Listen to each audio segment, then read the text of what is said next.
My name is Ernest M. Keeling. Welcome to this poetry reading, a critique on Bush and Blair's criminal war in Iraq. The two footnotes indicated in the text are read at the end. Stars indicate when the text becomes monologue. Copyright. This poem is titled, My Name is Babylon. We have a calling from beyond the stars to stand for freedom, and America will always be faithful to that cause. Deep in the memoir of shifting sands, King Gilgamesh mourns companion Enkidu, voyages in quest of eternal life.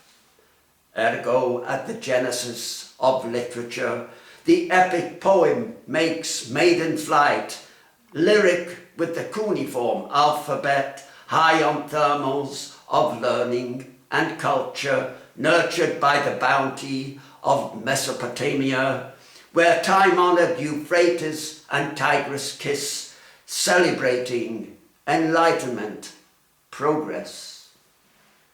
Ripples of civilization sough, fecund on the shores of posterity, Sumerian monuments, hanging gardens, Nebuchadnezzar's palisades, fabulous ziggurats engraved in time, the zenith of human aesthetic endeavors, prospers like grapes on a sun-soaked vine.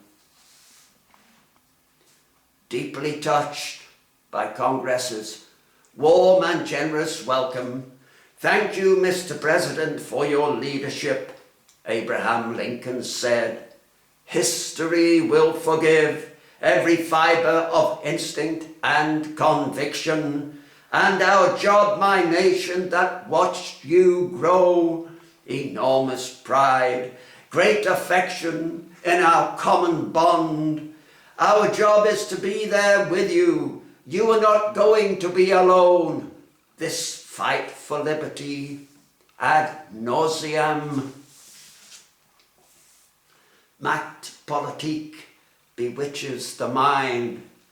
How we like to feel tall once in our lives. In Machiavellian perpetual war, like swirling dervishes, neocons spin their Straussian waltz.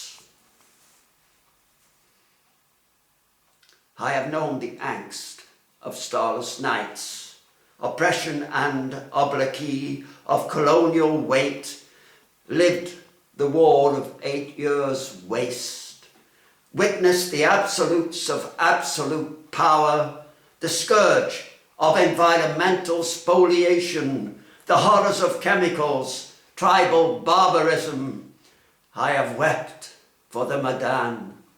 I have wept for Halabja. Now once more the ignominy of occupation, and though the oil wells are doused, a pall of smoke chokes the cerebral land, the bell tolls for Babylon to bury her dead. Footnotes. Number 1, the epigraph.